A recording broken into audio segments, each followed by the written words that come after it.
Pode, pastor, pode começar. Eu não sei é que eu estou num quadrinho pequeno ali, mas só queria explicar para vocês que estão acompanhando, primeiro saudá-los com muita alegria. Minha relação com a Igreja Episcopal Anglicana é muito antiga e tem muito a ver também com esse trabalho com os povos indígenas. Eu só queria lembrar vocês que quando nós iniciamos a caminhada lá na Amazônia, nós criamos um grupo de trabalho missionário evangélico, do qual fazia parte o reverendo Almir dos Santos. Eh, Aqui no Sul, nós tínhamos a presença do reverendo Humberto e da Thais. E assim eu fui conhecendo muitos colegas de vocês, alguns deles já eméritos, né, hoje.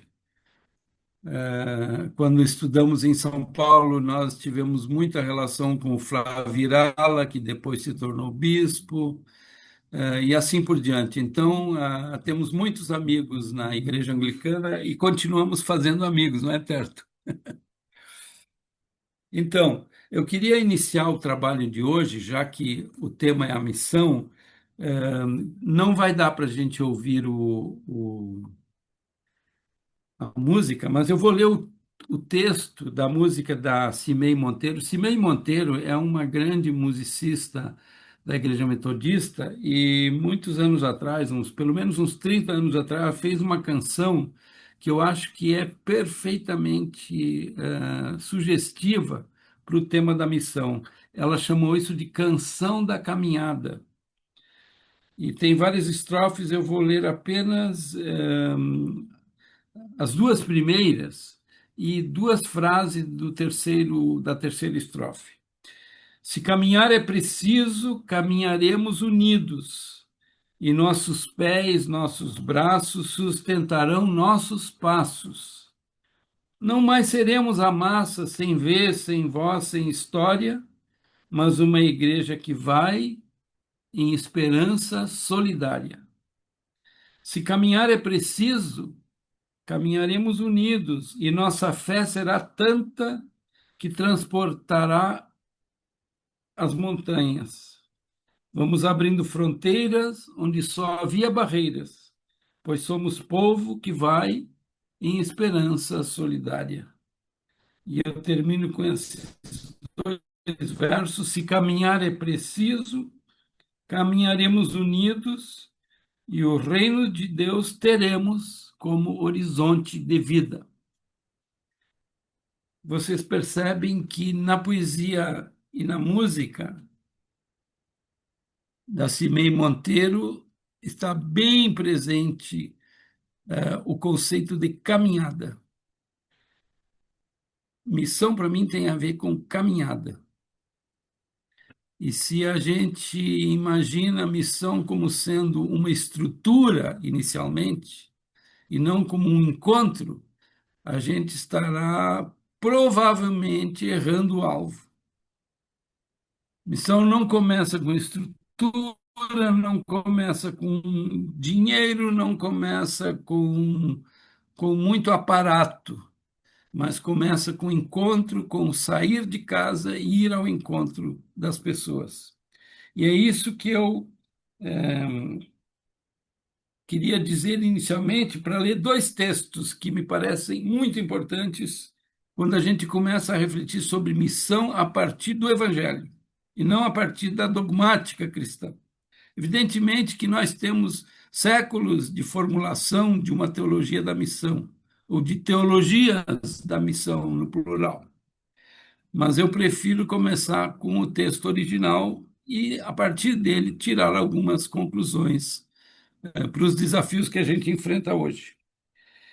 Eu sempre começava minhas aulas na teologia da missão, eu fui professor durante mais de 25 anos, lá na Escola Superior de Teologia, em São Leopoldo, precisamente sobre o tema da missão e outros temas correlatos, teologia prática, mais tarde teologia da interculturalidade e assim por diante, teologia urbana, trabalho, por exemplo, nos presídios, trabalho com a juventude e assim por diante, com o povo do sem terra, tudo desdobramentos de uma compreensão ampla do que significa a missão. Vocês, antes de ler os dois textos bíblicos, vocês têm claro que missão é uma palavra que não consta como tal no Novo Testamento. Ela é uma palavra que foi incorporada a partir da tradução latina. No Novo Testamento, a gente tem a palavra apostelo, que traduzido seria envio. É por isso que nas nossas celebrações, e vocês fazem isso também muito bem, quando terminamos a celebração, o culto, não pode faltar a bênção, a paz de Deus, porque nós vamos ser enviados. Ou seja, a missão começa dentro da igreja, mas começa fora também, e ela continua ao sermos enviados. Essa é a concepção de missão do Novo Testamento, envio.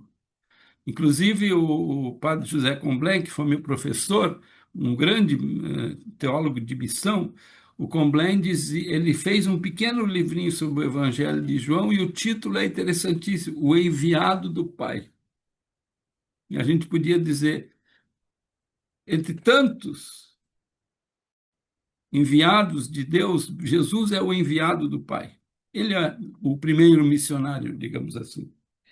Então, eu queria começar desafiando vocês, não a partir daquele texto que sistematicamente é utilizado para quando se fala de missão da igreja, que é o Mateus 28. Eu acho que isso é um equívoco, porque a leitura que se faz normalmente nas nossas igrejas, e não só na igreja luterana, mas provavelmente entre vocês anglicanos, na igreja católica e em muitos outros lugares, na igreja batista, quando se usa Mateus 28 de uma forma imperativa, nós estamos equivocados em relação a como Jesus compreendeu a sua missão.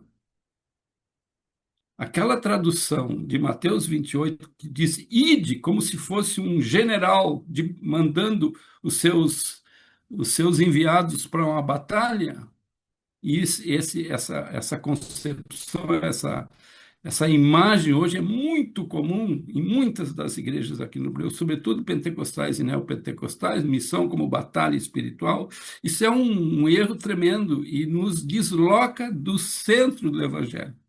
Então, eu não compreendo missão como uma ordem imperativa, mas missão é um envio, é um estímulo para que a gente saia de si mesmo e vá ao encontro do outro. Então, vou ler dois textos. Marcos 1,15, que depois aparece em Mateus 3,2, e é mais ou menos a mesma formulação. O tempo está cumprido e o reino de Deus está próximo. Arrependei-vos e crede no Evangelho. O tempo da missão é o tempo da aproximação do reino de Deus. E a questão muito séria para nós hoje é que o reino de Deus não aparece visivelmente. Ele se esconde na história. E esse é um problema muito sério para as igrejas cristãs ao longo dos séculos, porque elas sempre quiseram materializar o reino de Deus para poder controlar a força desse reino. E o reino é de Deus, não é nosso. Então, nós temos que estar sempre de coração e mãos abertas para participar do reino e saber que ele se aproxima. Está chegando, Jesus diz assim, está chegando. Por isso, arrependei-vos e crede no Evangelho. Segunda coisa que eu queria dizer desse texto. Outro problema muito sério na nossa teologia, o que significa arrependimento? A palavra do grego é metanoia, que todos nós conhecemos, e metanoia tem a ver com uma mudança de pensamento, uma mudança de visão de mundo. Então, o arrependimento vinculado exclusivamente à culpa, a um pecado, normalmente um pecado pessoal e relacionado com a moralidade, é um novo equívoco teológico. Arrependei-vos aqui é renovar a sua visão de mundo. É você se colocar dentro do âmbito da ação do reino de Deus, da ação do Espírito de Deus. E isso tem a ver com a fé no Evangelho. Então, a gente poderia relacionar esses três conceitos que estão num só versículo do início do Evangelho de Marcos para fundamentar uma compreensão de missão no sentido do envio, ou seja, da caminhada, como falava a Cimeio Monteiro, com essas três palavras. A missão cristã, o envio de Deus, está relacionado com a proximidade do reino, com a mudança de mentalidade, com a mudança de perspectiva de vida e com a fé no Evangelho. E agora nós temos que tirar as consequências do que significa esse Evangelho. Todo mundo, todos vocês sabem que Evangelho traduzido é boa notícia. Oi Angelion, a notícia boa, a notícia nova e boa. E aí eu quero fazer referência a uma dimensão que muitas vezes não é bem clara quando nós olhamos para Jesus e para o ministério de Jesus. O ministério de Jesus é um ministério profético. Jesus se colocou na linha dos profetas. Não é por acaso que lá naquela famosa história do Evangelho de João, a samaritana do poço, quando ela começa a conversar com Jesus e Jesus questiona e eles fazem um diálogo interessantíssimo. Ela diz: Eu sei que, que, que, que Deus ia mandar um profeta para nós. E você é um profeta, pela maneira como você conhece a minha vida. Jesus está na linha profética.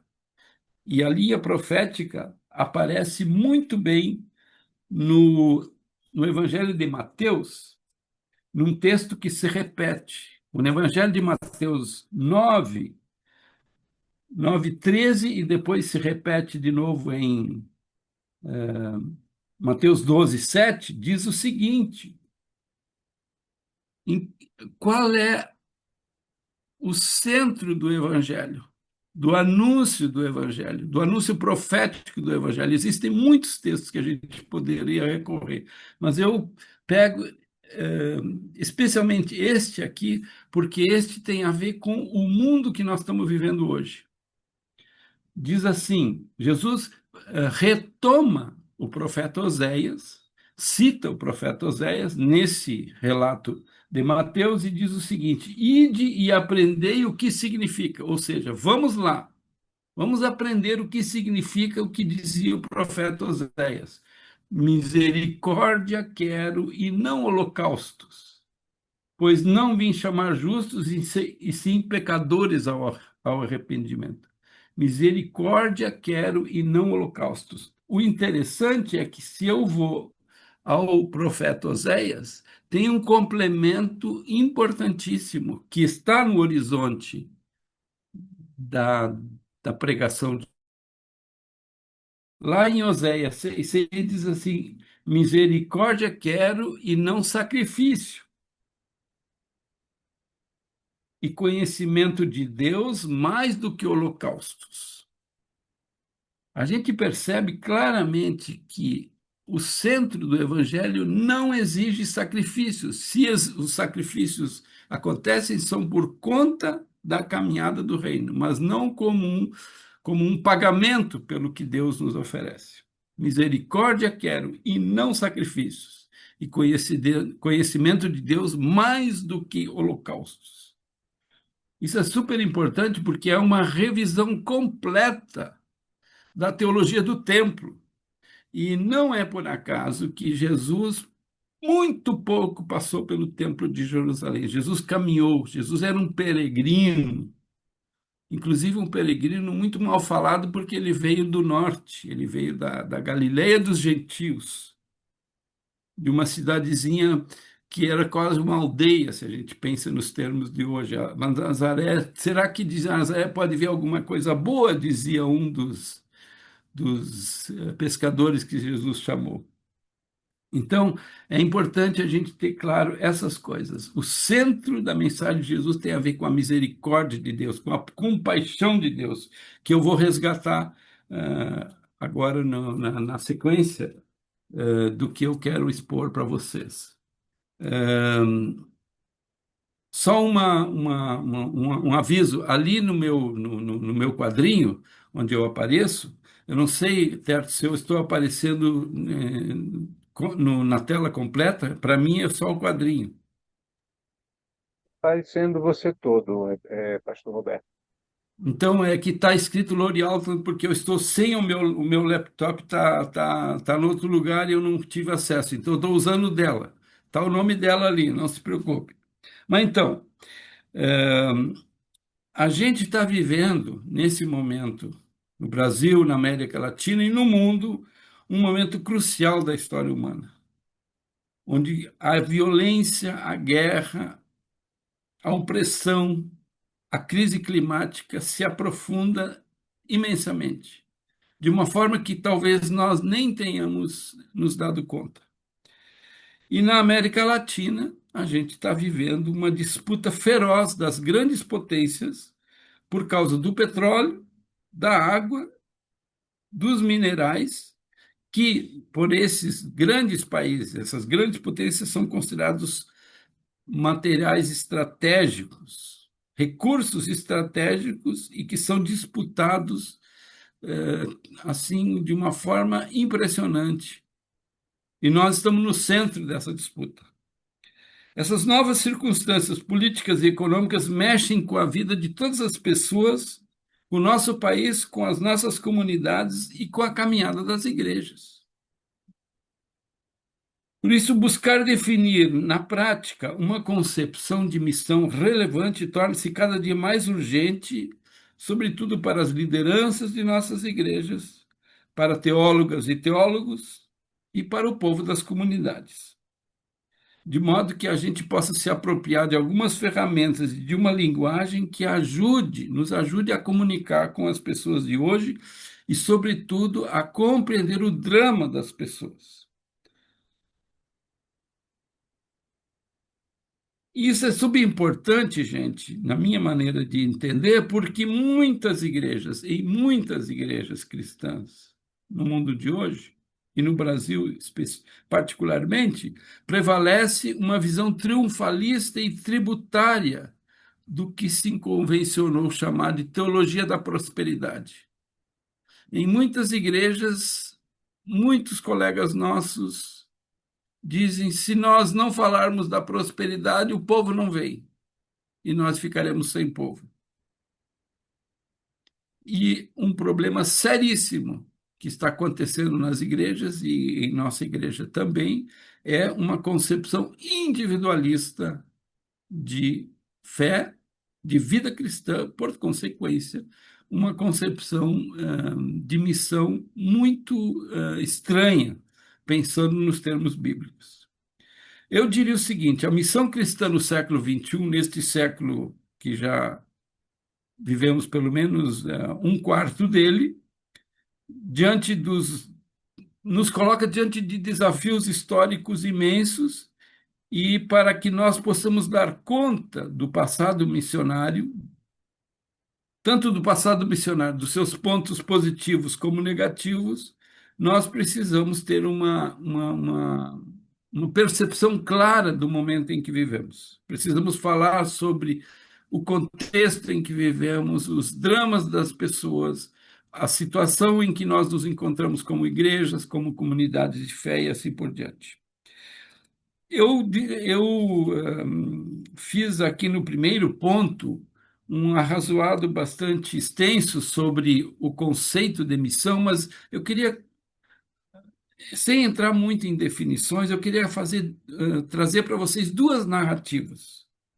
Eu vou tentar resumir aqui porque poderia ficar um pouco extenso. Uma primeira narrativa veio para mim de um professor de crítica literária e crítico da arte, Armindo Trevisan, que trabalhou muitos anos na URGS, em Porto Alegre, e ele apresenta uma lenda do sul do Irã. Não por acaso nós vamos falar do Irã hoje, só que de uma outra perspectiva. Essa lenda conta o seguinte: na cidade de Isfahan existia uma colônia de artesãos armênios, cristãos e muito ricos. Um potentado, uma liderança muçulmana, desejando apossar-se dos bens desses cristãos, convocou, num certo dia, os líderes da comunidade cristã e disse-lhes o seguinte: li nos vossos livros que vosso mestre vos disse: se tiverdes fé do tamanho de um grão de mostarda, podereis transportar uma montanha para onde quiserdes. Decidi, pois, experimentar a vossa fé e verificar se não sois impostores. Ordeno-vos que escolhais alguém dentre vós que possui fé do tamanho de um grão de mostarda e que me apresentem essa pessoa. Se essa pessoa não conseguir transportar o monte que está ali na frente, eu o matarei e a todos os chefes da vossa comunidade. A lenda conta que os cristãos armênios, apavorados com as palavras do muçulmano, fizeram grandes jejuns e penitências até o dia marcado para a prova. Nesse dia apresentaram ao muçulmano um velho monge que a comunidade considerava santo. Diante do muçulmano, o monge falou o seguinte, ou melhor, ele fez uma oração na frente do muçulmano. Senhor, minha fé não é do tamanho de um grão de mostarda. É menor do que o grão de mostarda. Por isso não serei capaz de transportar a montanha. Aceitai minha morte em penitência por minha pouca fé. Ao ouvir tais palavras, o chefe muçulmano comoveu-se, perdoando ao monge e à sua comunidade de cristãos por sua falta de fé, que não lhes permitia realizar o milagre prometido por Jesus em Mateus 17. Quando o homem se retirou, o líder muçulmano, os cristãos se reuniram para agradecer a Deus por sua salvação. Foi quando o monge falou: irmãos, é possível que tenha sido o maior milagre o muçulmano ter se compadecido da nossa falta de fé do que nós sermos capazes de transportar a montanha. E ele termina dizendo para a comunidade: a misericórdia divina perdoou o nosso pecado. Quando eu li esse texto pela primeira vez, lá num livrinho do Armindo Trevisan, que se chama Menor que um Grão de Mostarda, eu fiquei pensando como isso é importante a gente se dar conta da nossa falta de fé. Que um muçulmano inteligente e sensato e sensível foi capaz de retirar uma prova de fé absurda que ele exigiu da comunidade armênia e perdoou a comunidade. Então, verifiquem vocês, quem perdoou o cristão foi o muçulmano e não o contrário. O que está acontecendo hoje no Irã? Os assim ditos supercristãos matando crianças, matando mulheres. Mais de 1.300 pessoas já foram assassinadas pela guerra de Israel e dos Estados Unidos contra o Irã. Não cabe aqui a nós julgar o Irã. Se o Irã é um país desse ou daquele jeito, se o regime é bom ou não é bom, isso não nos interessa. O que interessa é que o que está acontecendo lá é uma guerra de ocupação que tem por objetivo reforçar o poder mundial de uma nação superpoderosa e a captura do principal produto natural daquele país, que é o petróleo. Essa lenda é exemplar e mostra como é necessário superar todo e qualquer resquício da arrogância cristã, especialmente em contextos missionários. Vou para a segunda narrativa, porque essa já não é uma lenda, é um fato concreto que foi, digamos assim, expresso num texto belíssimo da Eliane Brum, que é uma jornalista gaúcha, que depois foi para São Paulo, primeiro trabalhou na Zero Hora, depois foi para São Paulo, e de São Paulo, já agora faz talvez 15 anos ou um pouco mais, ela saiu para a Amazônia, porque ela disse: eu quero defender a Amazônia, mas eu não posso defender a Amazônia morando em São Paulo, e foi morar em Altamira, uma cidade muito importante lá no Pará, no sul do Pará, e numa região completamente desmatada, no coração da Amazônia. A Eliane Brum conta o seguinte: Ela foi examinar um fato que se deu na Vila Quefas, que faz parte de um bairro operário de gente muito pobre na cidade de Novo Hamburgo, na região metropolitana de Porto Alegre, onde vivia um sujeito chamado Israel Pires. Esse local fica mais ou menos uns 10 quilômetros da escola onde eu fui professor e onde eu relatei esse fato. O bairro, formado há décadas por uma indústria que não existe mais, hoje é lugar de moradia de biscateiros, gente desempregada, catadores de material reciclável, diaristas e também, infelizmente, pelo crime organizado em torno da droga. Nesse lugar vagava Israel, um rapaz, então, naquela época, com 29 anos, cuja vida era o espelho da tragédia humana, imundo, com dificuldades mentais. Ele vivia ateado de um canto para outro na vida. Filho de um pai pedreiro e de uma mãe já falecida, passava fome junto com a madrasta, como dizia o povo, escorraçado como um cão vadio, torturado pelos meninos maus, cuspido, apedrejado, quase violado. Israel vivia como um verdadeiro pária, a escória do lugar. Milagre que tenha sobrevivido a tudo isso. Um dia, ele se aproximou de um menino de 9 anos chamado Lucas. Eu fiquei, gente, a primeira vez que eu li esse texto, eu fiquei espantado com a capacidade dessa jornalista de perceber o que está escondido na vida das pessoas. O menino Lucas era um menino de olhos brilhantes, amendoados, bom de bola e bom de rua. De tanto gostar do menino que lhe sorriu, Israel o seguiu até a escola e foi refazendo o trajeto nos dias seguintes. Todas as tardes, Israel, tragado pela magia, acompanhava Lucas até a porta da escola. Nasceu entre os dois uma amizade inédita. Lá ele via as crianças receberem merenda diariamente. Israel chegou lá por fome de comida, de afago, de lápis de cor, fome de olhar. A narrativa de Eliane Brum é contagiante.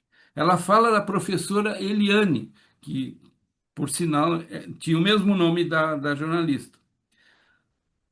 A professora Eliane, uma escola, pensem vocês numa escola de periferia das cidades onde vocês moram, escolas precárias, escolas públicas.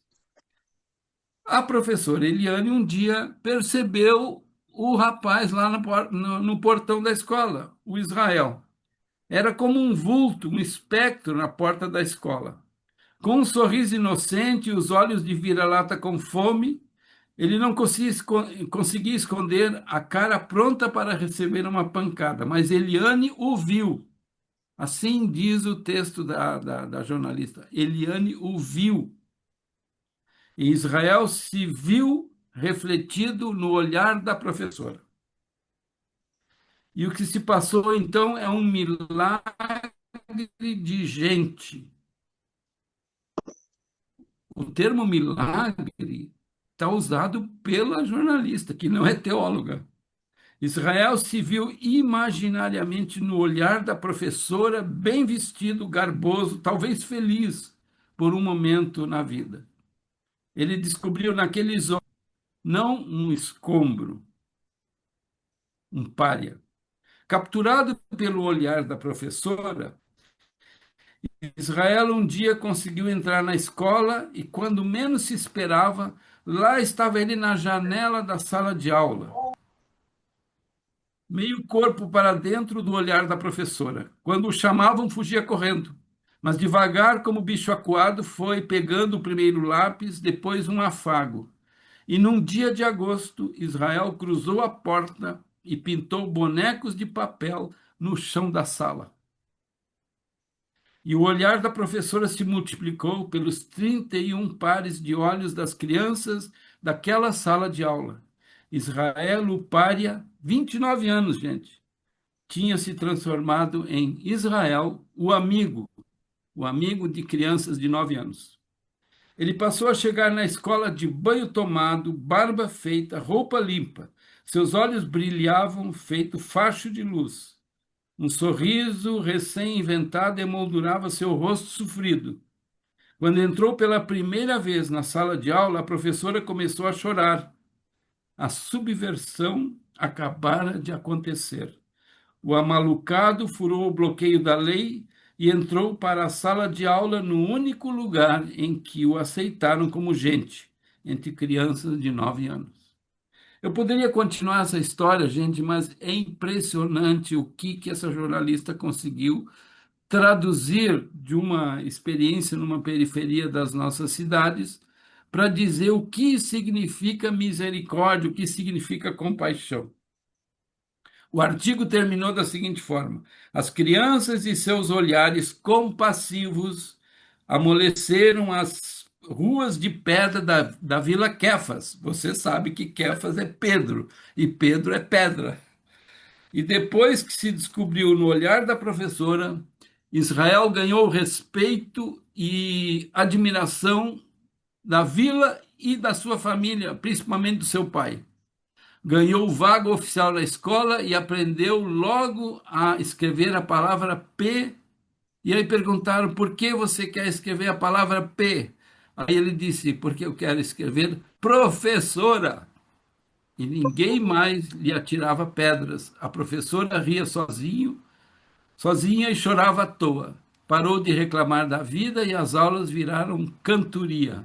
A, e a jornalista termina com essa frase: a redenção de Israel foi a revolução da professora.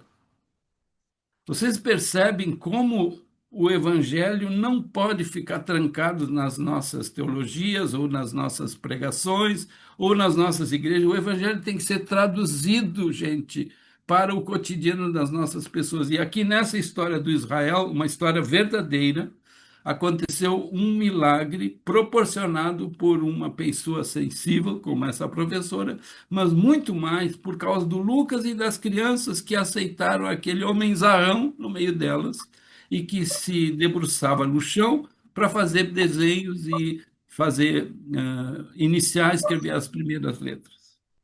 Entendo que esse texto é um exemplo de como se pode fazer teologia narrativa de excelente qualidade num jornal de grande circulação. Se a jornalista pode fazer teologia narrativa, nós, como pessoas líderes de comunidades, homens e mulheres, como vocês que estão aqui reunidos, também temos essa, digamos assim, esse desafio, esse convite para transformar a nossa teologia, as nossas pregações em narrativas, contar histórias, mostrar como o evangelho pode transformar vidas e se tornar concreto nas mudanças que as pessoas precisam, diante dos dramas que as nossas pessoas, que o nosso povo vive diariamente. Essas duas narrativas nos servem como um primeiro passo para debatermos o sentido da igreja cristã como igreja missionária, que eu chamo de igreja peregrina ou igreja caminhante, e, num segundo momento, a centralidade da compaixão como tradução do evangelho de Cristo para um mundo complicado no qual nós vivemos hoje. Então, eu vou tentar resumir alguns pontos teológicos que eu esboço adiante nesse meu texto, e eu vou adiantando para vocês o seguinte: se vocês se interessarem, eu combinei com o Terto de fazer uma revisão desse texto, tem alguns erros. Eu poderia posteriormente enviar o texto para alguém de vocês, pode ser o Terto, e ele então reparte depois com vocês. Fica bem assim? Ótimo, ficou ótimo. Carmen, é o seguinte: eu tinha digamos assim, uma parte que onde eu iria descrever um pouco o que é a igreja. Mas vou falar isso para vocês que são calejados na vida da igreja. Você sabe o que é a igreja, só que a gente precisa rever os nossos conceitos permanentemente. E pela maneira como eu trabalhei esse conceito no meu. Quando eu fiz o doutorado, eu acabei depois publicando o livro que saiu já em segunda edição com esse tema, com esse título, Missão como Compaixão, por uma teologia da missão em perspectiva latino-americana. Aí, minha gente, quando os estudantes viam esse livro aqui, dizendo, nós temos que ler tudo isso, eu disse, bom, seria ótimo, se não puderem, não faz mal, mas eu recomendo, porque eu tinha um outro livro que eu utilizava como livro, digamos, suporte para as aulas, que era David Bosch, que era o dobro desse aqui. Então, que ler o David Bosch também, Missão Transformadora. Eu disse, não sei se vocês podem, mas seria bom. Então, juntando os dois, dava mais ou menos umas 800 páginas, eles ficavam malucos. Então, a gente tentava ser moderado e dava algumas partes dos livros para eles lerem. Então, segunda coisa por causa desse livro aqui é o seguinte: vocês estão vendo como foi formulado o termo compaixão ali? Está vendo o que tem no meio? Aqui no meio da palavra eu botei um hífen, compaixão. E aí os estudantes perguntavam assim, mas qual é a tese que o senhor defende nesse livro? Aí eu dizia para eles, a minha tese está nesse hífen. Aqui está a tese escondida.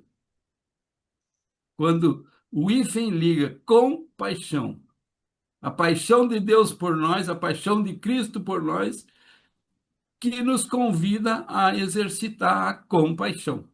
Resumidamente era isso. Mas então, eu desenvolvo aqui nessa parte, que eu vou simplesmente passar adiante depois, que a igreja não pode ser entendida a missão não é uma função da igreja. A missão é parte é consubstancial com a noção de igrejas. Igreja cristã só existe enquanto igreja missionária. Para ficar na canção da Simei Mantendo, igreja que caminha com o povo nas suas dores e nas suas alegrias. A igreja cristã, por isso, ela se distingue de toda e qualquer outra instituição ou comunidade humana. A igreja cristã, enquanto comunidade que caminha, não existe para si mesma.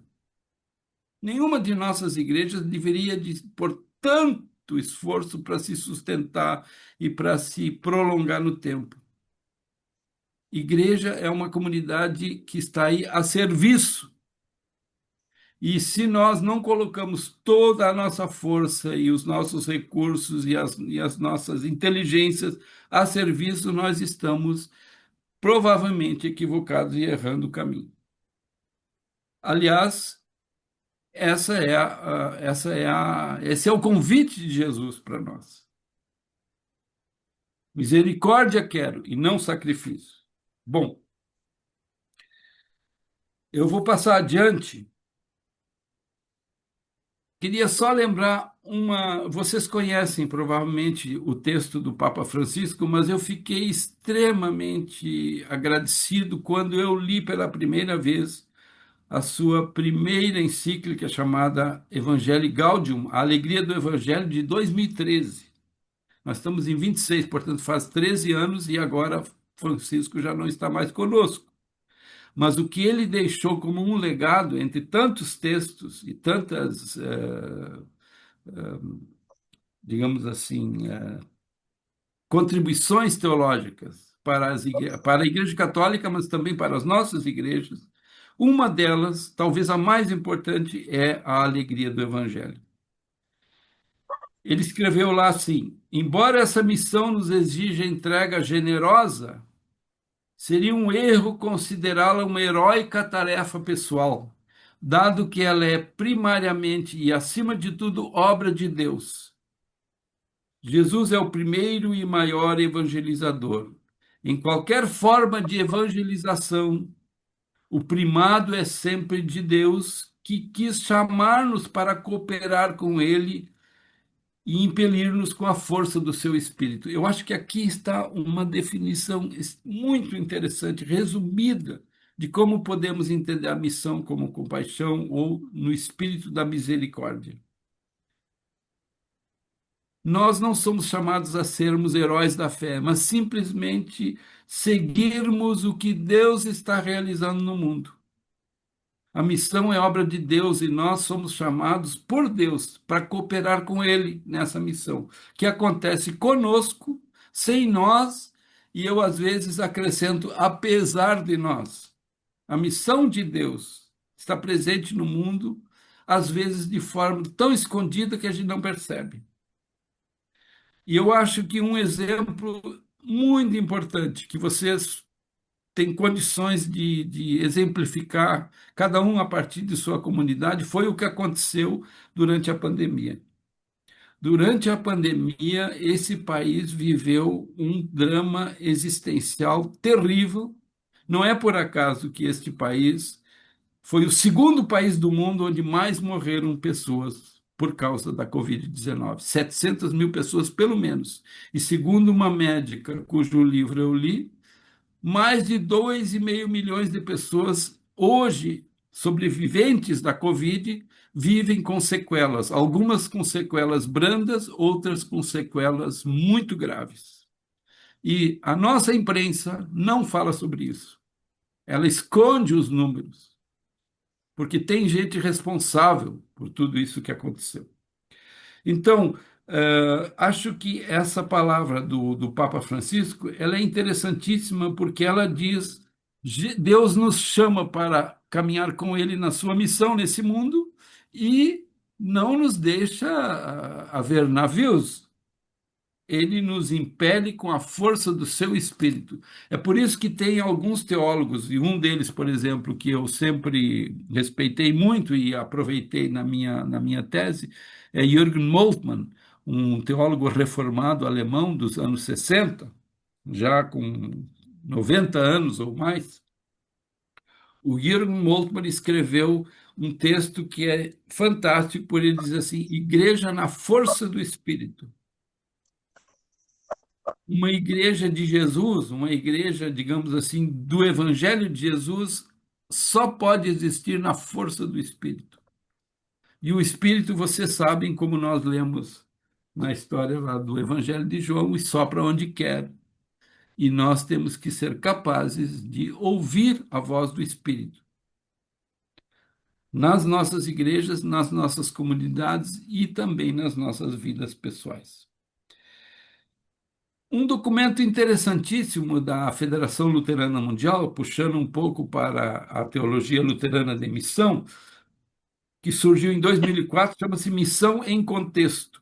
É a primeira vez que um documento da Comunhão Luterana Mundial fala sobre missão no contexto, o que define a maneira como nós vamos entender a nossa missão e dela participar, a missão de Deus no nosso contexto, é olhando para o contexto, é respeitando o contexto, é indo em encontro aos dramas e aos reclamos e aos clamores desse contexto. E aí ele diz o seguinte nesse documento: o conceito de empoderamento resgata a dimensão da ação do espírito da missão. É que Olha, no, já explicar um pouco. no subtítulo do documento Missão em Contexto, lá diz assim: transformação e empoderamento. O que eu uma vez procurei expressar num texto a respeito dessa ideia do empoderamento, e me baseei muito naquele texto do início do texto de Atos, escrito por Lucas, é que o poder que nós recebemos do Espírito não é um poder para nós nos engrandecer, mas é um poder para testemunhar. E essa é uma distinção importantíssima no contexto da missão. O poder do Espírito em nosso caminhar missionário, ele se dá para o testemunho. E vocês conhecem muito bem que a palavra testemunho do latim vem do grego martiria, da onde vem a palavra mártir. E é por isso que nós temos que resgatar a inspiração de tantos mártires cristãos que deram suas vidas no contexto das nossas sociedades, principalmente no meio dos pobres desse país.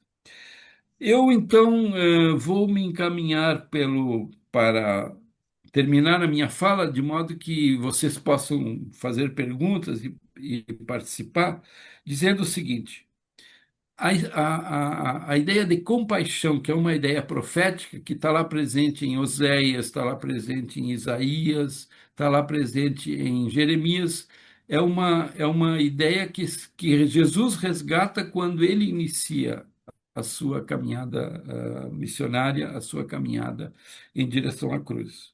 Então, dizer quem é Deus é dizer que Deus é um Deus missionário, é um Deus que envia. Aliás, é muito interessante, tem um teólogo importante dos Estados Unidos, um luterano de lá, Philip Hefner, que fez um link muito interessante entre a concepção da teologia da criação e a teologia da missão. A teologia da criação mostra um Deus que envia o planeta, e dentro do planeta envia pessoas para poderem cuidar desse planeta. Nós seríamos, na concepção da teologia da criação, jardineiros. Imagina se nós vamos dizer isso no contexto das grandes disputas atuais pelos minerais estratégicos, pela posse da floresta amazônica. Jardineiros, uma ova, diriam os grandes poderosos. E nós, com a nossa humildade bíblica ou teológica ou cristã, diríamos: não, nós somos chamados a ser cuidadores desse jardim. Então, a compaixão como centro do Evangelho de Jesus é o centro de uma concepção de missão. Eu diria mais: compaixão é o resumo do Evangelho. E eu formulei da seguinte forma: Deus se compadeceu de nós, se solidarizou definitivamente com o nosso desvario em Jesus de Nazaré. E em Jesus de Nazaré ele se aproximou para sempre do seu povo e da própria humanidade, sem levar em conta os seus desvarios, os seus crimes e as suas falsidades. Isto para conduzir-nos como um bom pastor ao seu reino, ou reinado de paz, amor, justiça e bem-aventurança, como nós lemos em Mateus capítulo 5, naquele grande discurso das bem-aventuranças, ou de como podemos ser felizes. A compaixão de Deus, eu diria que é a tradução da sua missão nos tempos pós-modernos. E eu poderia dizer muitas outras coisas sobre isso, mas eu vou passar adiante.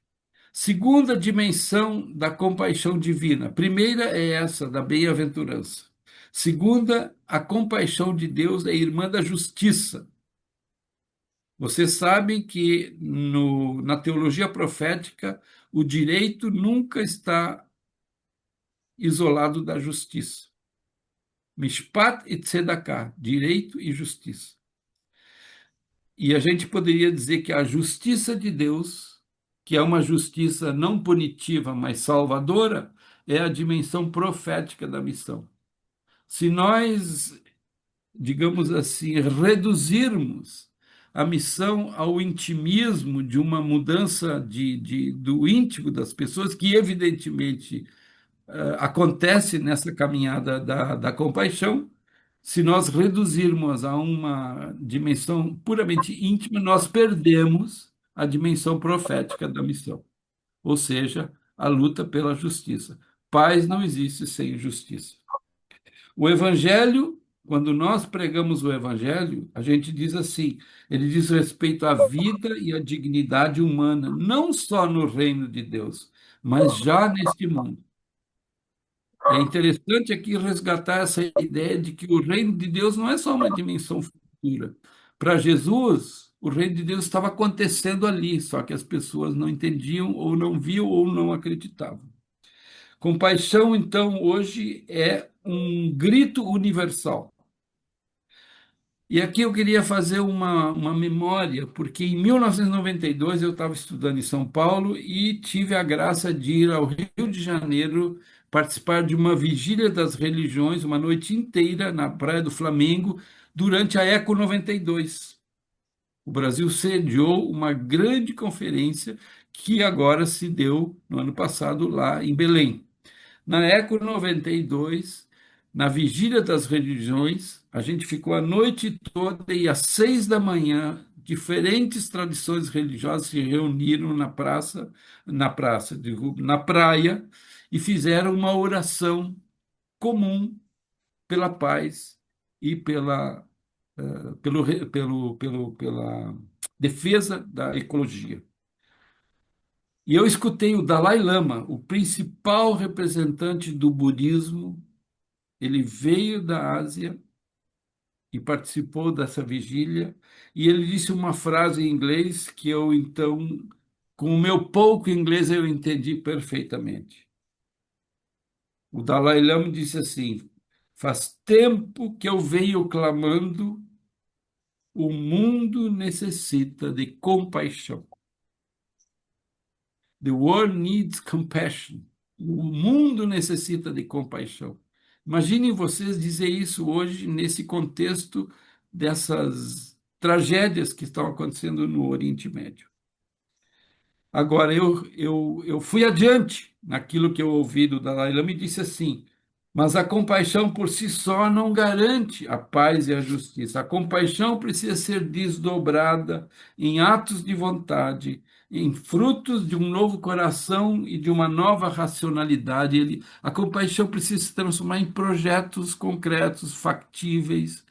Evidentemente, nunca projetos perfeitos, mas projetos que possam traduzir para as pessoas o que significa que Deus é um Deus compassivo, um Deus de amor, um Deus que liberta.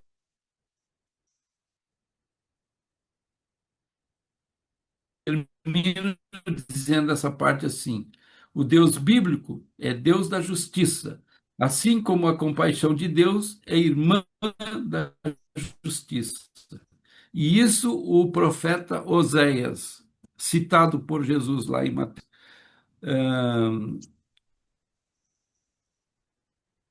fala sobre isso e usa uma palavra hebraica super importante no momento que a gente está vivendo, que se chama-se, que é assim, Rahmim.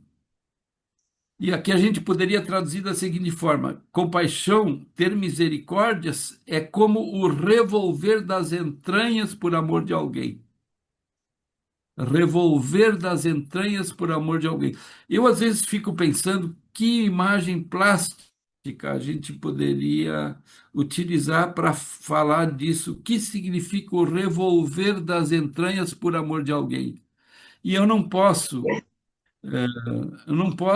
deixar de dizer que a primeira experiência de quem deixa se revolver por amor de alguém, deixa suas entranhas se revolver por amor de alguém, é uma mulher grávida. Eu acho que é por isso, vou dar um salto aqui, mas peço que vocês me compreendam. É por isso que em Apocalipse 12, lá, quando a mulher está para parir uma criança e enfrenta o dragão, pensem o dragão como sendo, no texto de Apocalipse, o Império Romano. Quem seria o dragão hoje? E o que acontece lá no texto? O dragão está ali pronto para comer a criança quando ela nasce. E a mulher consegue fugir e salva a criança. Essa é uma imagem simbólica fortíssima e mostra o que significa quando alguém deixa se revolver as entranhas por amor de uma criança, por amor de uma pessoa idosa, por amor de qualquer pessoa, uma pessoa pobre e assim por diante. Então, misericórdia, rahmim, a compaixão tem a ver com essa transformação que vem do interior das pessoas, mas que é motivada pelo sofrimento das outras pessoas. Em Isaías, por exemplo, o mesmo termo, misericordioso ou compassivo, chega a ser predicado absoluto de Deus. Isso foi um pesquisador do Antigo Testamento que me fez conhecer. Em Isaías, só Deus é realmente compassivo, misericordioso. É por isso que eu acho que lá nas bem-aventuranças, e depois em Mateus 6, Jesus diz: sejam misericordiosos como vosso Pai é misericordioso. A misericórdia está no centro do Evangelho, portanto, no centro de qualquer caminhada missionária. O ponto seguinte, eu não vou poder me estender para dar oportunidade de vocês participarem, é a inseparabilidade nessa questão da compaixão entre juízo e graça.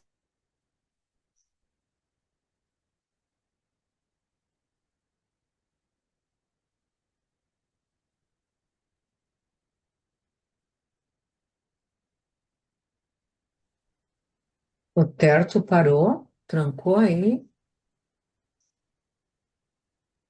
A internet, eu penso que a Caiu internet dele. dele que vem falhando bastante. Ai, vocês não. Tá. Tá difícil, É, Terto. não, foi só essa sua última fala, Pastor Roberto. Então, eu disse assim: o juízo de Deus é um juízo salvador. Eu não vim para julgar o mundo, mas para salvá-lo. E salvação, na concepção de Jesus, é o exercício da misericórdia de Deus para conosco e de nós para com as pessoas. O ponto seguinte, a paixão de Cristo está vinculada diretamente com a paixão dos crucificados. Nós não podemos entender e desvincular a paixão de Cristo com a paixão vivida pelos seus pobres nesse mundo. E se nós queremos compreender o que significa o sofrimento de Cristo, nós temos que olhar para o sofrimento das pessoas. Num livro extraordinário sobre essa questão do nosso querido Leonardo Boff, que se chama Paixão de Cristo, Paixão pelo Mundo, ele diz uma frase que eu gostaria de ler para vocês. Deus deve ser buscado subcontrário. Lá onde parece não haver Deus, lá onde parece que ele se retirou, lá está maximamente Deus. Essa lógica contradiz a lógica da razão, mas é a lógica da cruz. Para os cristãos, para os primeiros cristãos, foi muito difícil dizer que Deus estava presente em Jesus na cruz, porque a concepção é que Deus é onipotente, é poderoso. Como é que ele vai ser tão fraco a ponto de morrer numa cruz? É a incompreensão do que significa a encarnação de Deus nesse mundo. A lógica da cruz é escândalo para a razão e deve ser mantida, porque só assim teremos um acesso a Deus que de outra forma jamais teríamos. Lembrem vocês, 1 Coríntios, Paulo dizendo: eu prego a vocês o Cristo, Jesus crucificado. E não existe outro Cristo a não ser o crucificado. A razão humana busca a causa da dor, as razões do mal. A cruz não busca causa nenhuma. Aí mesmo, na dor, está maximamente Deus. Palavras do Leonardo Boff. A cruz deve se manter como cruz, como uma treva da luz da razão e da sabedoria deste mundo. Quando nós, na caminhada missionária, esquecemos de que nós somos o povo do crucificado e não temos sensibilidade para a dor dos outros, nós provavelmente estaremos nos equivocando. Mas, isso aqui é importante, a aceitação do sofrimento não significa masoquismo, sofrer por sofrer. Não. Antes, a aceitação do sofrimento na caminhada conduz à luta contra o mal, à resistência ao pecado e à fatalidade da vida. A vida não está decidida. A vida não é destino, a vida é construção, é retomada, é arrependimento, é perdão e caminhada.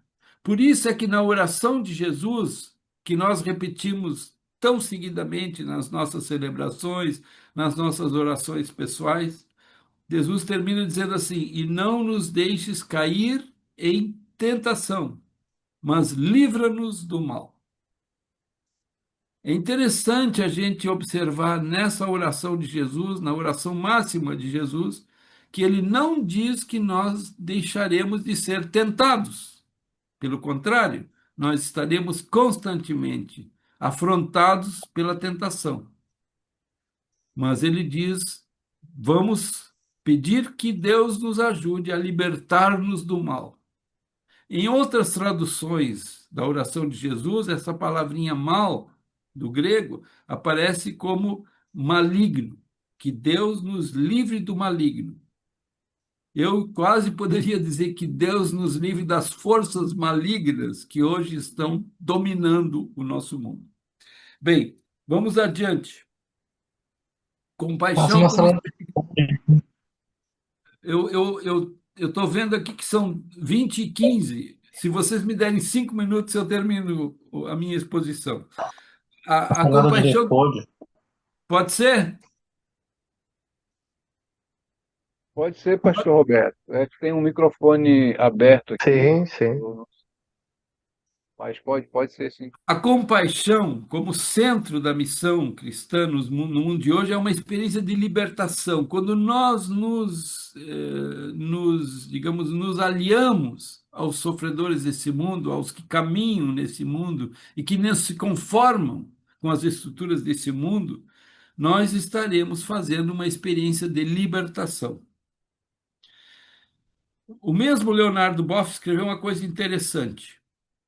Deus assume o absurdo desse mundo, não para divinizá-lo, não para eternizá-lo, mas para revelar as dimensões da sua glória que ultrapassam qualquer luz que venha do logos humano e qualquer escuridão que venha do coração humano. Deus assume a cruz em solidariedade e amor com os crucificados. Essa é a mensagem que Paulo traduziu com aquele famoso texto do início da carta aos Coríntios. Deus assume a cruz em solidariedade e amor com os crucificados. De ontem, de toda a história e também dos dias de hoje. E diz-lhes que, embora absurda, a cruz pode ser caminho de uma grande libertação, contanto que nós a assumamos na liberdade e no amor. Ou seja, assumir a dor do mundo, assumir as dores das pessoas e vivê-las como indivíduos de fé, como comunidades de fé, faz parte de assumir a cruz de Deus hoje no mundo. E, por fim, o que significa compaixão para mim? Por isso que eu botei aquele hífenzinho lá no meu livro. Compaixão. Apaixonar-se pela misericórdia de Deus. É preciso destacar a relação da compaixão de Deus com a luta pela vida.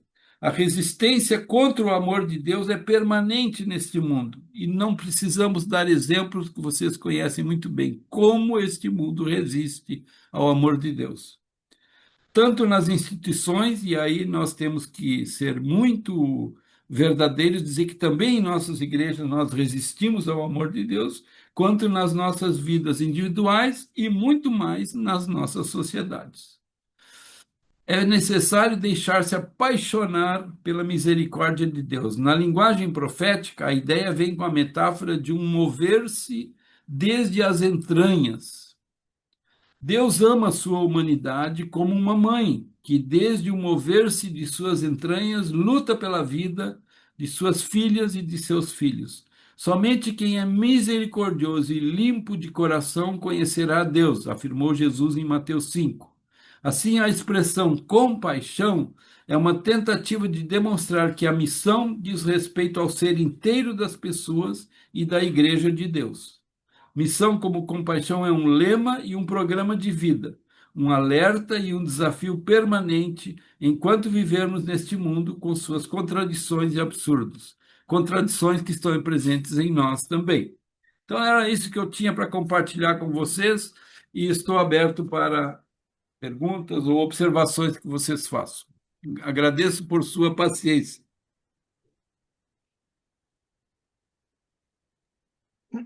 Roberto, muito obrigado. Então, está aberto para quem quiser fazer algumas colocações, perguntas ao pastor. Eu queria fazer uma pergunta para Pastor Roberto. Pode dizer seu nome, meu amigo. Hermes, Tu falas de que lugar? estou falando da Serra Gaúcha, Da São Serra Paulo. Gaúcha. Muito bem. Aham.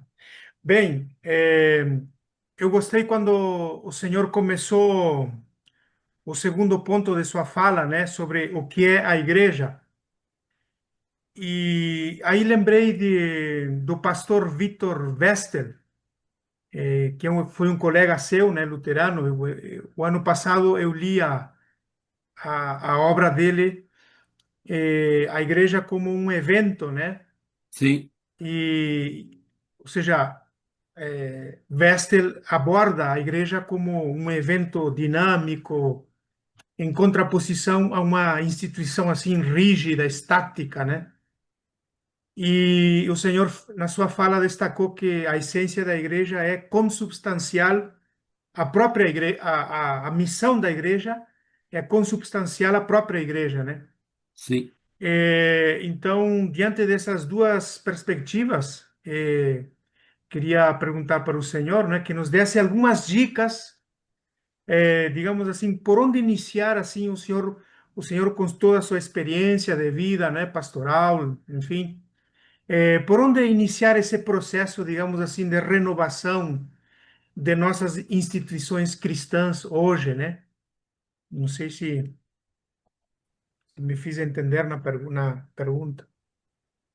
Desculpe, Hermes, aqui no meu. Falhou de novo o meu aparelho. Por favor, repete a última parte só. Tá, então, Por onde começar? tá. Diante dessas duas perspectivas, né, do pastor Westel, da igreja como um evento dinâmico, né, e diante da sua colocação, né, de que a missão da igreja é consubstancial à própria igreja, eh, por onde iniciar, digamos assim, um processo de renovação em nossas instituições cristãs?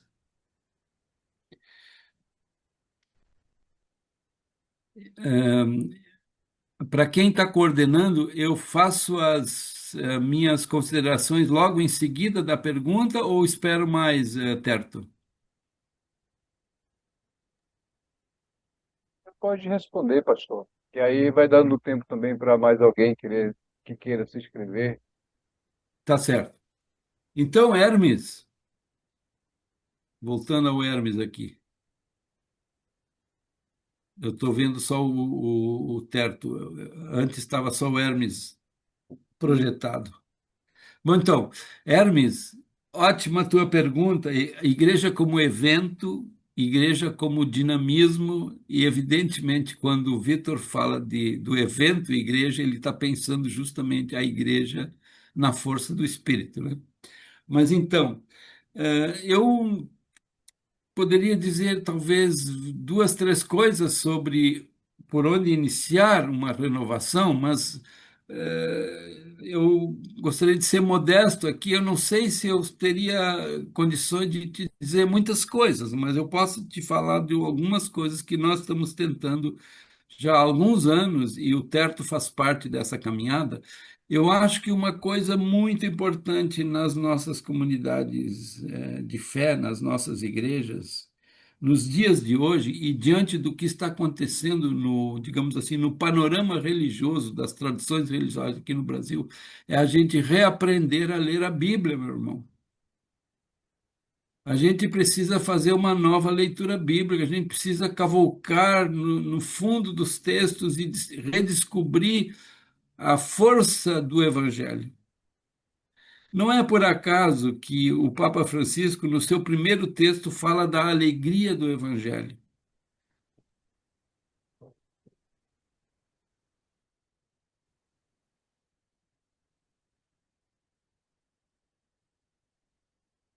Trancou de Diante novo, do Ernesto. contexto religioso, hoje dominado pela teologia da prosperidade.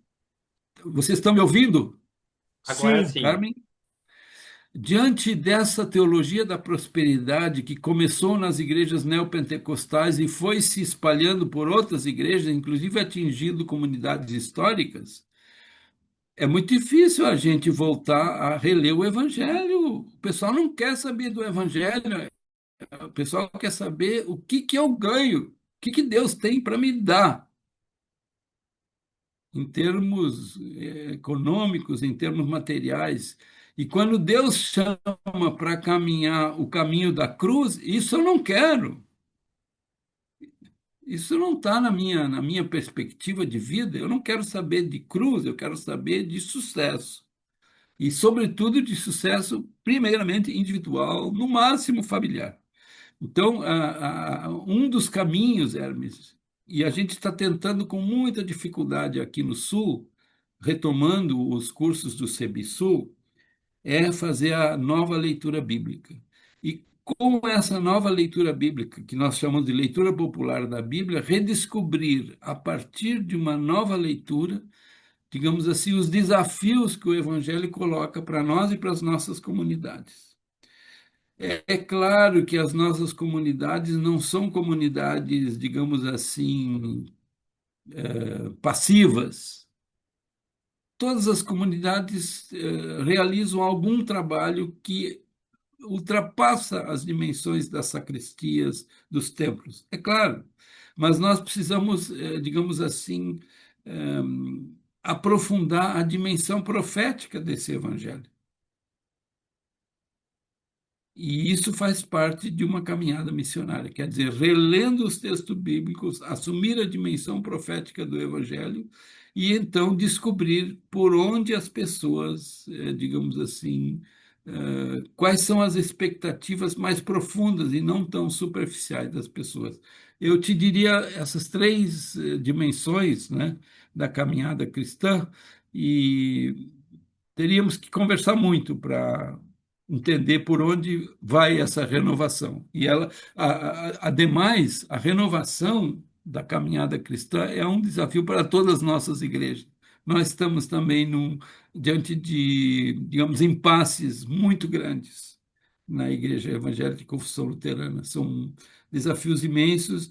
E uma das coisas que eu acho que tem a ver com a história anglicana e com a história luterana, e muito mais ainda com a católica romana, a gente tem um problema seríssimo nas nossas instituições, que é o peso institucional. Eu fui aluno, Hermes, do padre José Comblain, que tu deve conhecer porque deve ter passado por algum dos seus livros, Comblain. Sim, Eu fui aluno dele. O Comblain, uma vez na sala de aula, ele disse para nós o seguinte, e veja bem o que ele falou. sim, Assim, foi um choque para muitos de nós, porque eu estudei na Faculdade Nossa Senhora de Assunção, em São Paulo, cujo reitor na época era Dom Paulo Evaristo Arnes, um bispo muito progressista na época, defensor dos direitos humanos e que jogou o cargo dele, botou em frente dos generais da ditadura. Mas então, Comblain disse o seguinte: a paróquia é o fim da missão. Já pensou? Quem fica reduzido como liderança cristã à paróquia acaba com a missão. É difícil ouvir essa frase, muito difícil. E se eu olho para as nossas comunidades luteranas, eu talvez vou ser um pouco crítico demais. Mas, digamos, em termos numéricos, 95% de tudo que se faz e de tudo que se arrecada está voltado para dentro, 5% para fora. Isso é um problema sério, isso é terrível. Para onde caminhamos como igrejas cristãs se nós pensamos apenas para dentro e não para fora? Então é um problema muito sério. Tá, era muito isso. obrigado, muito obrigado. Gostei da sua resposta. Valeu. Feito. Muito bom, Hermes. Eu acho que a tua fala é, provocou e ajudou, na verdade, a nos provocar, porque a resposta do pastor Roberto veio exatamente na nossa ferida, né? Que também não deixa de ser a ferida dos luteranos. Eu sei que os luteranos passam por esse desafio. E nós, muito mais, que o número é muito menor do que o dos luteranos, então a gente ainda permanece com a mesma compreensão, é, trabalhando apenas os 5% para fora. Então, mas muito boa a tua colocação. Eu não sei se tem mais alguém que gostaria de fazer alguma pergunta, alguma intervenção. Libanês, por favor.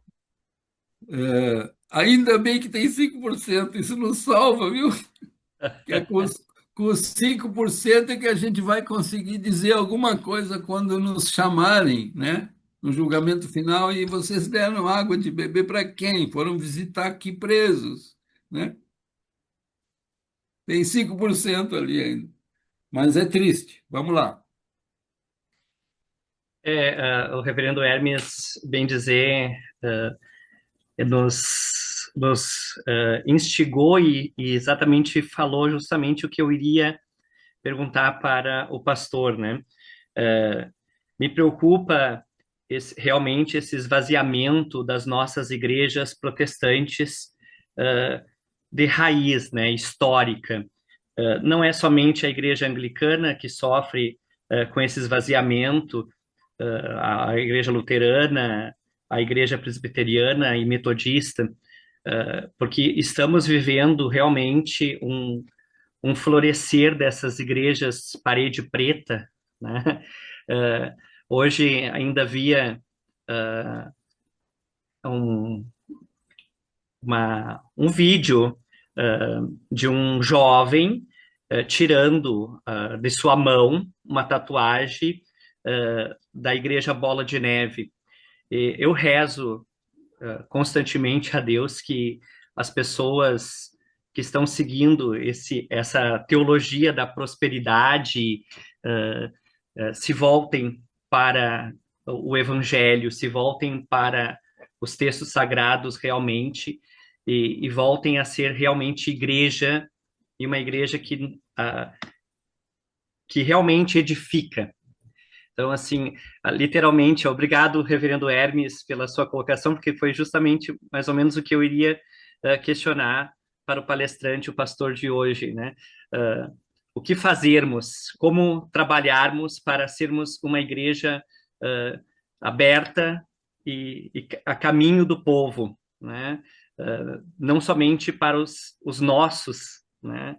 Para os nossos bancos e para as pessoas que nós temos nas nossas igrejas, mas também ir em busca de mais almas, de mais pessoas com sede, né, desta água que brota do nosso Evangelho de Jesus Cristo.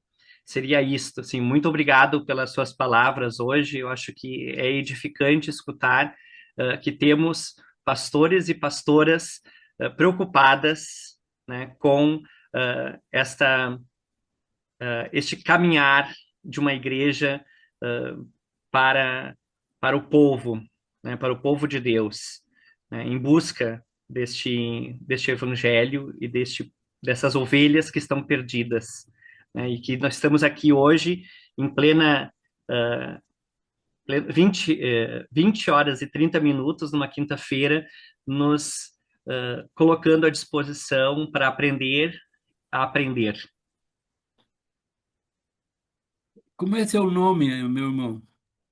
Libanês, Libanês. mas não aquele que mora no Líbano. Tá bom, por isso que está escrito Liba aqui. Isto. Tá bom. Libanês, muito obrigado por esse seu comentário, inclusive ampliando um pouco o que dizia o seu irmão Hermes, né? Eu gostei muito do final da sua fala, sede de água, viu, Libanês? E se Sim, você me permite, você usou como uma metáfora, mas hoje nós temos sede de água viva, real. Você sabe que sim, hoje, meu irmão, as grandes empresas, que lidam com nessa área de refrigerantes, de cerveja, elas estão se apropriando das águas subterrâneas do Brasil.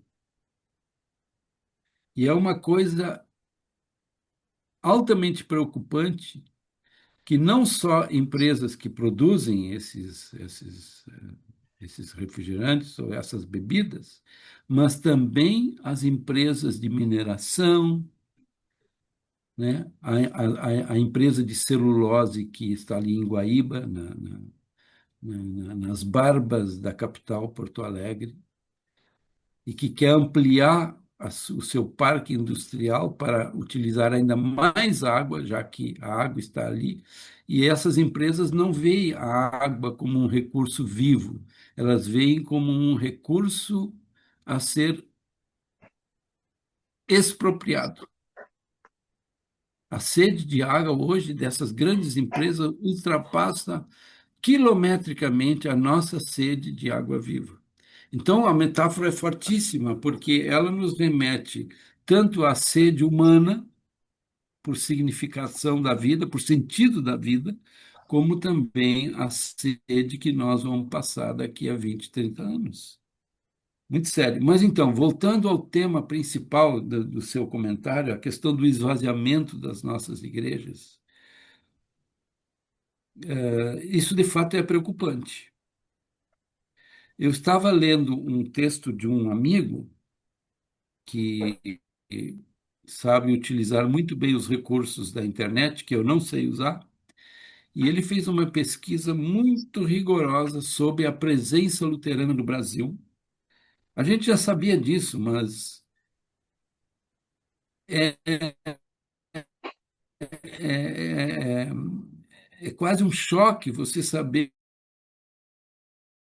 que a Igreja Luterana, praticamente no Brasil, existe só até o Paraná, a maior parte aqui no Rio Grande do Sul. Uma segunda expressão importante, Santa Catarina e Paraná, e aí Pomeranos no Espírito Santo. Nesse imenso país, nós somos pequenas ilhas que resistem. E não obstante essa pequenez, e aí eu me junto à pequenez anglicana, como é importante nós mantermos vivas as nossas comunidades com a pregação do Evangelho da Compaixão. E aí eu me recordo de uma leitura que eu fiz quando era estudante, isso faz mais de 40 anos, libanês. E se você não passou por esse livrinho, eu recomendo que leia Massas e Minorias, de Juan Luís II, um grande teólogo jesuíta uruguaio, já falecido, né? Massas e Minorias. Esse livrinho me acompanhou a minha vida inteira. Depois que eu Autor? li Juan Luís II. O livro foi publicado pela Loyola no Brasil, em espanhol, Buenos Aires, e pela Loyola no Brasil. Juan Luís II. Massas e Minorias. Libanês, ele diz uma coisa que eu acho fundamental diante dessa pregação completamente equivocada que fazem as igrejas de massa, como as igrejas cercadas de paredes negras e que não têm janela. Você percebeu que essas igrejas não têm janela? Não tem Sim. janela, só tem a porta de entrada. Tem um amigo Eu me meu que... senti, não lhe cortando, mas ou fazendo, eu me senti muito ruim dentro de uma dessas igrejas. Eu sou professor e fui Sim, convocado para participar de um evento de início de ano, de palestras, aqui em Gravataí. sim, E assim, Gravataí, Cachoeirinha e algumas outras, alguns outros municípios, porque é uma igreja, pastor, a bola essas de neve? igrejas, elas estão vinculadas à política, Sim, né? Literalmente a partidos políticos. E prefeitos assim, estão fazendo com que as palestras de formação de início de ano sejam dentro dessas igrejas. E eu me senti muito ruim dentro de uma dessas igrejas, Ou totalmente seja, escuras. eles não entendem que o Brasil é um país laico, né? Exato, exato. Não aceitam, pior, não Não. entendem, eles não aceitam, né? Então é o Mas seguinte, o senhor continue com a sua abordagem. não, ótimo você falar isso pelo seguinte, é, igrejas de massa, assim como essas que você descreveu, principalmente a Igreja Universal, a Igreja Mundial do Poder de Deus, a Igreja Internacional da Graça de Deus, que são as maiores, né? Mas existem uma miríade de pequenas igrejas que trabalham todas nesse mesmo, digamos assim, nesse mesmo ritmo, nesse mesmo rol, nesse mesmo entendimento. Igrejas de massa. O que diz o Rollin II no livrinho Massas e Minorias, escrito em 1972, meu irmão? 72. Faz mais de 50 anos. Rollin II diz o seguinte: primeira coisa, o Evangelho de Jesus não é uma mensagem para massas. O Evangelho não pode ser traduzido e confinado a uma mensagem de massas. Por isso, a nossa dificuldade de lidar com as mídias. Nós temos eu não sei lidar, eu sei que tem colegas já que avançaram muito nesse meio midiático para tentar influenciar de alguma forma com o Evangelho de Jesus. Mas o Evangelho de Jesus não é uma mensagem para massas. Por quê? Porque o Evangelho de Jesus exige segmento. Vocês tinham colocado, o reverendo Ariano colocou lá missão e discipulado, que eu chamo de segmento. Discipulado é o convite para seguir Jesus. E seguir Jesus significa assumir a causa de Jesus. E esse é todo digamos assim, o desafio que a gente encontra hoje e que essas igrejas procuram evitar. Todas as pregações que eu tenho acompanhado, e eu não sou especialista nessas igrejas, mas elas evitam falar do Evangelho enquanto segmento da cruz de Jesus. Assumir a cruz de Jesus. Por isso a nossa dificuldade de conquistar mais gente, porque, digamos assim, a mensagem massiva não tem nada a ver com aquilo que nós entendemos que é o Evangelho, sabe? Então é um problema muito sério. Mas eu acho que nós não podemos desistir. Se nós somos igrejas de minorias, nós temos que dar glória a Deus que nós conseguimos juntar pessoas que entendem o Evangelho dessa forma, como um compromisso de seguimento. E acreditar que, a partir do grão de mostarda, dos pequenos grãos de mostarda, alguma coisa vai acontecer. Se a missão é de Deus, nós somos apenas colaboradores da missão de Deus. E o que ele vai fazer com o grão de mostarda, a gente às vezes percebe, outras vezes não percebe, mas nós só acreditamos nisso. Então vamos adiante. Eu vou ficar com o grão de mostarda. Obrigado, pastor.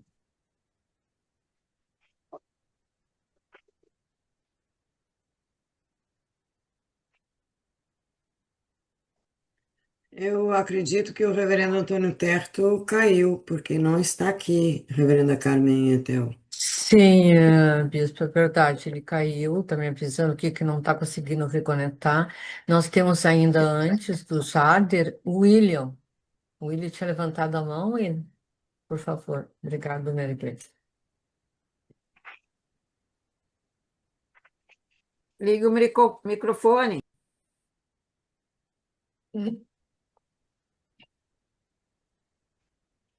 William, seu microfone está desligado.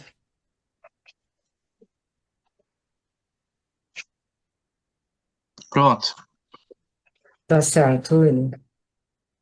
Pode Sim. te apresentar de onde você está falando para o pastor Roberto saber, e nós também. Pastor, eu sou o William, moro em Pão do Leão, esse eu sou aqui, eu sou vizinho, sou da Catedral Anglicana. Queria colocar, é interessante colocar Evangelho Gaudium, né, Porque quando o Papa Francisco lançou o Evangelho Gaudium, nós estávamos no Rio de Janeiro com a visita do Papa, a única visita que ele fez ao Brasil, né? E na Catedral do Rio ele falou várias vezes sobre o Evangelho Gaudium, porque ele estava recém lançando a encíclica, né? E um dos pontos do Evangelho Gaudium era uma igreja missionária, uma igreja de saída, né? E ele escreve isso não mais para uma igreja missionária que vai para outros lugares, como a igreja católica que veio com os portugueses, a igreja anglicana com os ingleses, mas hoje ser uma igreja missionária onde ela está, né? Porque a própria igreja em si, né, já está se perdendo de uma forma ou outra, e nossos irmãos também têm colocado aqui. E uma pergunta é como hoje ser missionários na própria casa, né? Não ser mais missionários fora da própria casa, né? De que forma a gente poderia hoje em dia lidar com isso?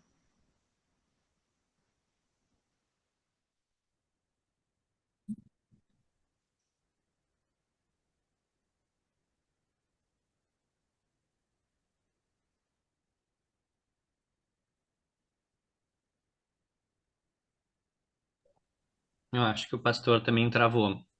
É, eu acho, eu não sei, eu não consegui entender direito a colocação do William porque deu umas travadas aqui, não sei se foi para mim ou não, É geral, é geral. é geral, Desculpe, né? desculpe E o aqui. reverendo e o pastor também, eu acho que caiu. Que bom que Desculpe, eu ele intervir estava aqui. aí, que eu também tinha saído um pouquinho, que estavam batendo aqui na porta. O É, pastor também caiu. é que hoje está tendo muita falta de energia, tanto aqui no Capão do Leão Uhum, como parte de Pelotas. uhum, Desde as 8 horas da manhã está assim. Então a luz vem uhum. e volta Sim. muito rápido. Então isso está interferindo aqui no nosso encontro. O pastor Roberto me parece que caiu. William, não sei se tu conseguiu fazer a tua colocação. O mesmo grupo Sim, que ficou consegui. aqui conseguiu ouvir. É. Tu tinha alguma Uhum, sim, pergunta para fazer para o Roberto, William? sim, fiz. Mas também já se encaixa um pouco as outras respostas dele, de uma forma ou outra. Eu queria ver se ele colocar algo um pouco diferente, mas também dá para se encaixar nas outras respostas dele. Também está cortando a ligação do William. Não sei se vocês estão percebendo isso. É, a gente percebe. Não, gente. Sim, É. a minha Uhum. internet às vezes é Wi-Fi, às vezes cai para dados É. móveis, tá simultâneo, É. assim, tá bem ruim. Mas eu não sei se Eu, você tiver sim, essa mesma impressão eu que eu. coloquei, mas minha pergunta, mas acho que minha pergunta é se a resposta se encaixava um pouco nas Hum, respostas do reverendo Hermes também, sim. do libanês, né? Porque só se tivesse uma coisa mais a acrescentar, né? Também nesse sentido. Eu acho que a apresentação do Roberto foi excelente. A pena que deu esse probleminha agora no final, né? Mas é uma excelente explanação que ele fez sobre missão. E para quem o conhece, né? Nós já conhecemos há algum tempo, desde o tempo que estudamos na EST. Ele vem dessa caminhada da ação, não é, gente? Esse é o grande diferencial. Acho que é por isso que ele traz esse olhar, sabe, voltado sempre para o contexto, do contexto para a igreja. E às vezes a gente pensa que fazer missão é só para olhar para dentro, né? Eu acho que é muito importante que ele desafiou nós pensarmos missão, olhar para fora, como dizia Comblain já, lá na década de 70, os grandes teólogos da teologia da libertação já falavam sobre isso, né, da questão da compaixão de Jesus e de estar inserido dentro desse contexto do ID. E foi assim que o Roberto começou, né, falando daquilo que na nossa liturgia no final nos desafia a Pastor fazer. E voltou. voltou, pastor? Sim, eu aceitei ele agora. Você vai conseguir. Tá. Senhor Roberto, pastor Roberto, não sei se tu Desculpe, conseguiu viu, ouvir. Carmen? Caiu aqui. Não, não, não. Também o Antônio Terto caiu, não sei se ele voltou. A bispa estava ali acompanhando quem estava caindo, só que eu Eu não só consegui queria ter pedir ao acesso. William se ele pudesse fazer a última colocação dele. Eu escutei o que ele estava dizendo, e daí, na hora que ele ia fazer a Uhum. pergunta, caiu aqui. O William estava falando. Ele fala Francisco, o Papa Francisco chegou no Rio e lançou o Eu acho Evangelho que o William caiu Geral de agora. Alegria do É, agora o Evangelho, William e caiu. daí ele ia fazer alguma colocação sobre a proposta É, da Igreja em Saída. Roberto, o William caiu agora. Eu não sei se Todo alguém mundo mais caindo. gostaria de falar, nós temos ainda. Pois é uma lástima, Dez nós temos minutos. aqui uns 10 minutos ainda, se alguém quiser falar. Bispo Abigail, por favor. Jader.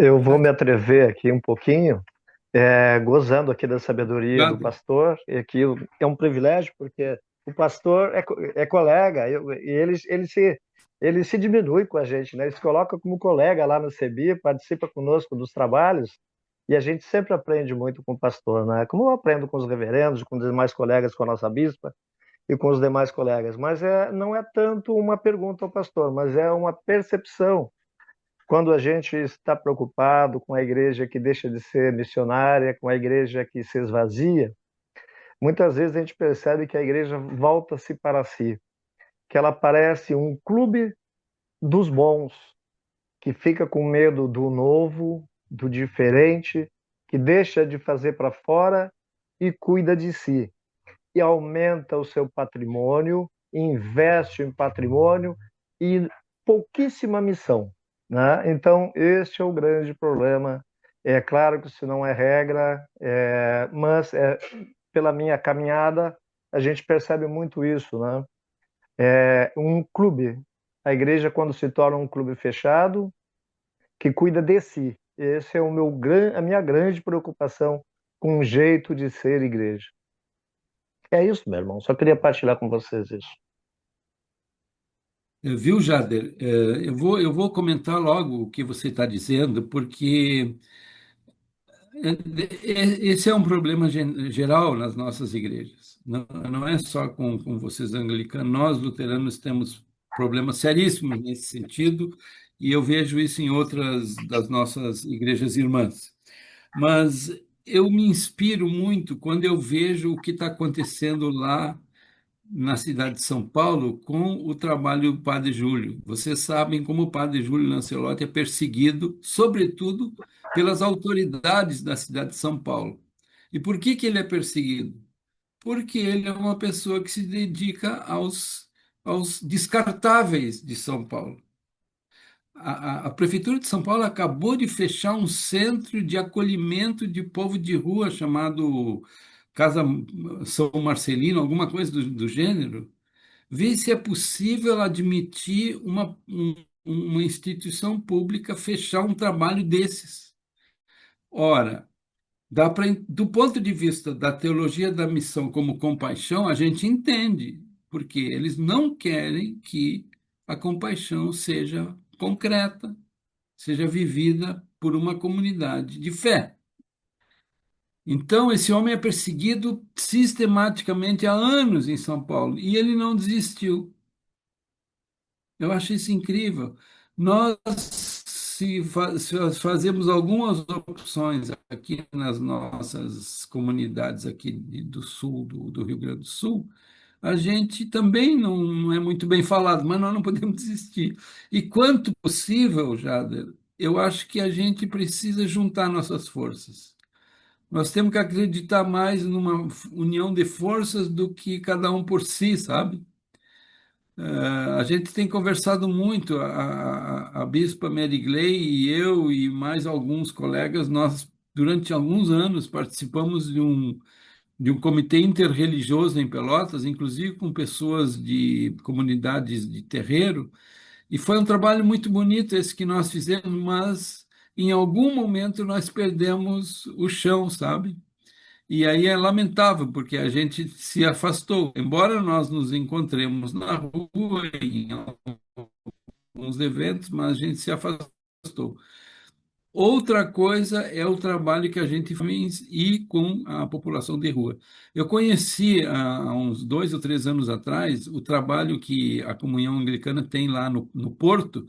AMA, eu acho que é a instituição, não é, Bispa? Ou Jader? Associação Isso. Amar. Associação Amor. Associação Amar. Eu achei incrível aquele trabalho. E eu imagino que está continuando, é verdade? Claro. Há 35 anos. Pois é. Então, a gente precisava juntar, Bispa, o trabalho da AMAR com o trabalho da FLD, da Fundação Luterana de Diaconia, e juntar, nós somos tão pequenos e, ao mesmo tempo, fazemos trabalhos tão importantes, que se a gente juntar essas pequenas forças, eu acho que vai dar para dar um passo além, né? Mas são exemplos pequenos ainda que nos dão uma certa esperança. A gente não está apenas, digamos assim, tratando de sobreviver nesse mundo religioso, mas a gente está disposto a caminhar. E isso é que é o importante, não deixar de caminhar. Muito bem, então, nós Obrigado. agradecemos, Pastor Roberto, né, por essa excelente live que tivemos contigo. Esperamos outras vezes também continuar tendo, né? O bispo Humberto estava em outra reunião, por isso que não estava aqui, mas ia gostar muito de também te ouvir, né? E nós já te conhecemos por essa questão do teu trabalho na base, né? Por isso que tu tem tanta autoridade para falar sobre missão, porque tu vive essa missão com paixão, não é? E isso é contagiante quando a gente vê a caminhada que você teve. Eu comecei com os luteranos, seguida que eu me ordenei, eu devo muito à pastoral que os luteranos me ensinaram, minhas colegas luteranas me ensinaram a realizar, não é? E como diz a colega, domingo passado tivemos mais ordenação, uma colega pregadora dizia assim, nós temos que resistir, continuar resistindo, né? Porque esse ano vai ser um ano bem difícil para todos nós. Então, nós, reverendos, leigos e leigas, temos que resistir. E tu é uma pessoa que vem todo esse tempo resistindo, trabalhando por esse reino de Deus, pela justiça e pela paz. Então, nós agradecemos de coração por esse novo olhar que tu traz sobre missão, não é? Que começa nesse encontro com o outro, mas também na metanoia, na conversão de visão. E visão em tudo, não só teológica, mas visão política, visão dessa economia que está aí, visão também deste mundo que está aí. Nós temos que ter uma visão profética. E o Terto deixou uma tarefa aqui também, dizendo que convidasse a reverenda Ana Maria para fazer esse encerramento com oração, e nós agradecemos muito, Roberto. Dia 26 nos encontramos de novo com a Odete. O pastor Roberto também está convidado para o dia 26, mas ele tem um compromisso, agora que eu me lembrei de estar aqui, que nem aceitou 26. Ana O Maria, 26, vocês é, estarão nesse evento aqui. Não, só sim. para dizer, 26 é o dia em que a Faculdade ZES completa 80 anos, e eu vou estar lá na comemoração, então peço Tá. desculpas. Vamos Mas orar desejo então um por bom vocês. trabalho da minha colega Odete, que eu acho que vai ser muito bom para nós todos, para vocês Obrigada, principalmente. então. Obrigada. Ana Maria, está por Ok, aí para fazer encerramento? estou. Obrigado, Roberto. Estava Uhum. muito atenta. Excelente a palestra do pastor Roberto, excelente. Oremos. Te damos graças, Senhor Deus, pelos nossos afazeres deste dia, por tu teres estado conosco até este presente momento. Te pedimos que tu abençoes o pastor Roberto, sua família, suas comunidades. Tu abençoes a cada um de nós, para que possamos realmente entendermos a tua palavra para sermos missionários neste mundo. Abençoa-nos a cada um de nós com teu Espírito Santo. Em nome de Jesus Cristo, nosso Senhor. Amém. Amém. Obrigado, então. Obrigado, pastor Roberto. Obrigado a todos. Uma boa Até noite para uma todo mundo. próxima, gente. Boa noite. Boa Até a próxima. Um noite. abraço grande.